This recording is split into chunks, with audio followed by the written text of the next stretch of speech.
right, let's continue our series going through the yearly Super Blitz Arena. And this time we've got a dual Berserk game, both players only having a minute and a half. And I decide to go with an old friend, the Czech perk, or the Czech System, if you will. And I've been playing this for a number of years. I was first introduced to this system at the Emery Castle Chess Camp in Atlanta by Grandmaster Varuzhan Akobian. Akobian is probably one of the foremost experts in the world on this system. It's got some Philidor flavor. It's solid. It's typically to my liking. And you can get general positions pretty quickly. Black's going to have this structure in a lot of games. So we've had, I believe we got a playlist on 1D6, 1D3 on the Palm Beach Chess YouTube channel where you can check out in more detail me playing these types of systems. But here, you can tell quite quickly, white doesn't pressure the system. And if you don't pressure the system, you get an equal game quickly. And that is what I'm looking to get. Something that I don't have to calculate too much in a 1 minute game. So I can play hurry-up chess. And white is sparing no expense with his risk-taking. G4 is definitely asking for it. And again, we see another one of those scenarios where I feel my opponent has overextended. And I feel good about my chances. Now my opponent seizes an opportunity here.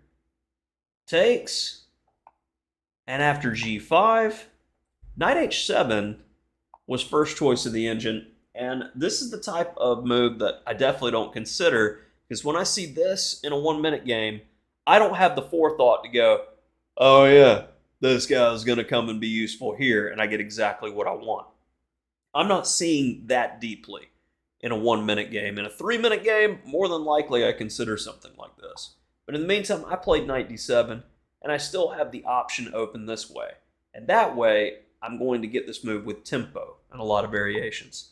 My opponent goes Knight F5, and now it's an interesting moment because, let's see, 103, I used 3 seconds on this move before playing H4, willingly giving up the G-pawn in order to get counterplay. I was worried about the immediate castles if he takes and then has time to go H4. But I guess in this variation, he really does not have time for it. So a bit of a hallucination. Knight F5, I played H4 first. Definitely should have went with castles, queenside. It's thematic, goes along with the position. Now we've got more of a mess. But it's to my liking as I've frozen the position for a pawn. Now we need to improve.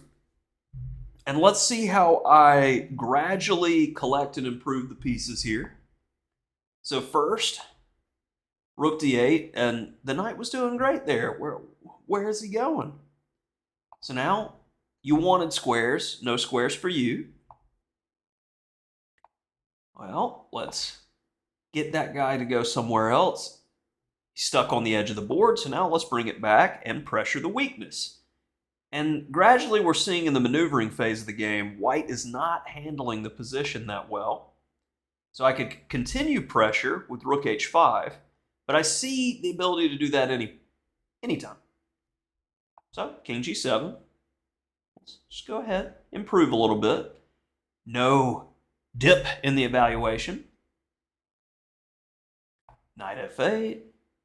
He was in the way. Oh, you want to stop Knight E6? Well, you can't stop Knight H7. I am getting that key square no matter what you do.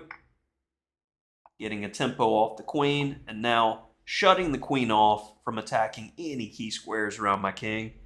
You see that little shuffle going on. Takes. Now my rook wasn't doing anything on H8 is now in the game on the open file. Knight G5 at any point in time in there was good, hitting base pawns and weaknesses. And this was my first move in a while where I let go of the position a bit. 30 seconds, 20 seconds. Queen E7 is definitely a natural and straightforward move that should be considered here as what are we doing with this knight? because a move like knight b3 is going to be met by bishop takes e4, and yeah, easy money there. I play bishop h5,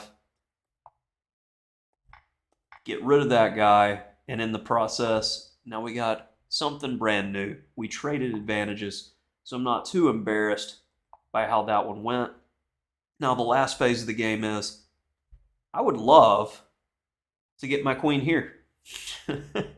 Get that support that we're all looking for. So, queen e7, queen d8. Nice little move to keep the pin action and leave me flexible. Let's go there. Also, very reasonable move is doing this, as, for instance, if king takes, queen h8 will lead to mate quite quickly due to all the goodness. But queen h8. And interestingly enough, this is a draw after knight e6. All my guys are so focused on getting the job done, they forgot that white can punch you too. And it's not enough to win for white, but he's got the perpetual there. Never give up when the position's complicated. Far more accurate for me is just going queen g3, because the knight continues to control these key squares, and I continue to improve.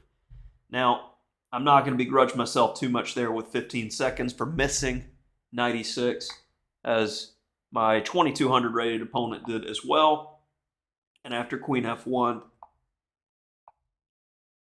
queen g1 would win on the spot. And I am definitely guilty of, when in time trouble and when required to think, calculate, or do anything that requires actual chess talent, I miss these types of simple combinations, because I haven't studied tactics the way they should be studied since before most of my students were born. And there it is again, queen g1. Just mate him.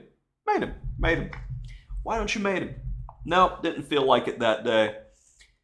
And mostly from experience, you don't calculate when you've got less than 10 seconds. You play odd moves, or moves that take away squares, to flag your opponent, as we end the game with me having 4.2 seconds and him flagging here. And that is it for that Czech System game.